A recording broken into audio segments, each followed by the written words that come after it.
You know, this guy came within literally seconds of playing in an NHL game, but the night he served as a backup to Murray Bannerman in the early 1980s in a Chicago win over Montreal was the closest he ever got to his NHL dreams.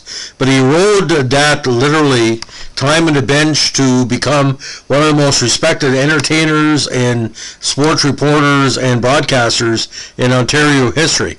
Now, Gary Smith, a good follower of our channel, asked for a Brian Ford podcast recently. Thank you, Gary. And this is the second request. We're fulfilling his list, as we say. Jim Ralph. In Ontario, many communities, he's well known. Again, he's known for his anecdotes on hockey, his spot-on reactions towards various hockey events, both nationally and internationally. And I guess he gives some of the best impersonations of some of the major hockey figures of the last 30 years that anybody's ever seen. Now, Jim Ralph can be best described for his pro hockey career as a journeyman. Now, he was drafted by the Chicago Blackhawks, 162nd overall in the 1980 selections. Now, a great player with the Ottawa 67s, a native of Sault Ste. Marie, Ontario. In his final campaign before he was drafted with Ottawa, he went 26-12-2 with a 4.19 average. Now, he was Ottawa's first pick in the 1978 OMJHL draft. Now, he was the OMJHL's Pinckney Trophy winner in 81 with Ottawa, an All-Star first team in 81, an OHL second team selection in 82. He led the OMJHL with Ottawa with 2 shutouts in that 81 campaign. He also played on the AHL regular season champion in Baltimore in that 84 campaign. So the rough stats don't tell the whole story. Now, that was a good draft in 1980, by the way, especially for goalies. Your typical goalie of the time, 5'11 and 170.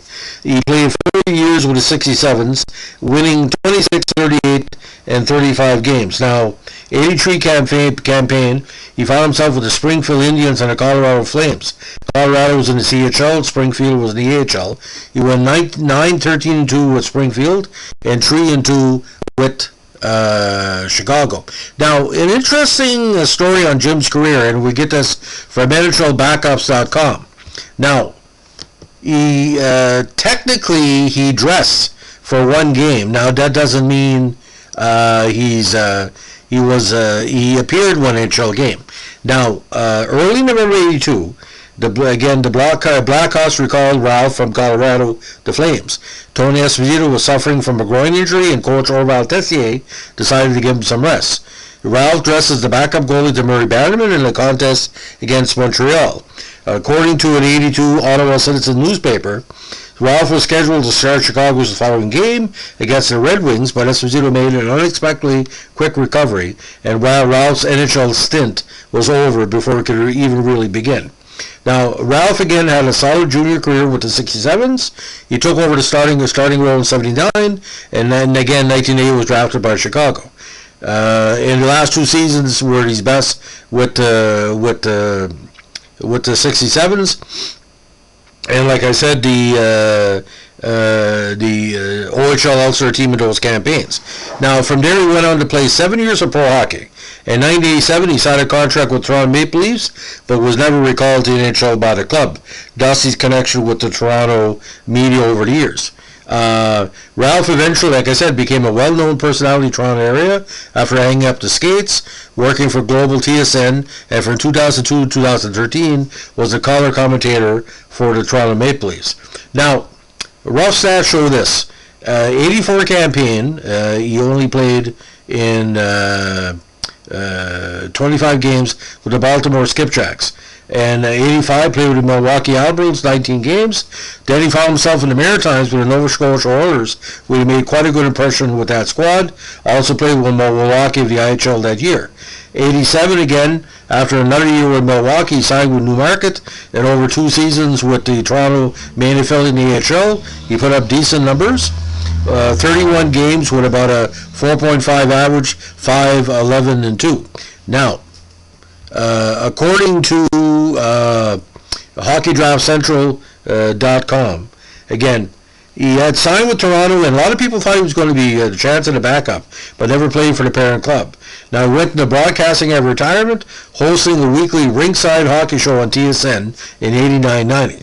Again, worked as a sports reporter for Toronto-based Global Television from 90 to 96, and served as Global TV's OHL color commentator and color commentator on selected Toronto Maple Leaf broadcasts from 1990 to 95. Again, known for his public speaking engagements, and we'll get into that in a second. As of this presentation, he signed to something called MCP Talent Agency, which is a group that provides entertainers and speakers to major events. Now, according to the presentation there, he has spoken at events hosted by such NHLers, and these are legendary, of course, as Brett Hull, Doug Gilmour, Curtis Joseph, Dave Gagne, Jason Arnott, Andy Moog, and Steve Eisenman. He has spoken at the Connie Smythe Celebrity Sports Dinner in Toronto, has presided at Wayne Gretzky's star-studded slow pitch baseball tournament in Brantford, and the annual Meet the Leafs luncheon and the Hockey News Awards banquet, among countless other events. Broadcasting highlights, including work on Hockey Night in Canada, guest analyst for the 91 NHL Soviet Super Series, Don Cherry's Grapevine in 91, NHL Award segment in 91 for CBC, did a hockey video entitled Hockey's Brutal Game in association with Mold Star Communications in 91, co-hosted the Toronto Maple Leaf Skill Challenge 4 times in the early to mid-90s, appeared on the Don Cherry Celebrity Roast in CBC in 92, made guest appearances at the 94 and 96 Hockey Hall of Fame induction ceremony at TSN, co-hosted Molson Leaf hockey games on Global in 95-96, again, was an in-studio analyst for TSN's Nats Hockey. He hosted the Ottawa Senators hockey games on CHRO television in Ottawa in 96-97. He was also on the Open Mic Night on Comedy Network in March of 98, and also he's done work for Talk 640 Radio. Now, the MC as well duties have been quite a few. Those who were representing Canadian teams. Now, according to MCP, he's known for his laid-back, dry, and self-deprecating sense of humor. His comical impersonations of famous Canadian sportscasters, including the great Foster Hewitt, Danny Gallivan, Dick Irvin, Bob Cole, Brian Williams, and of course Don Cherry.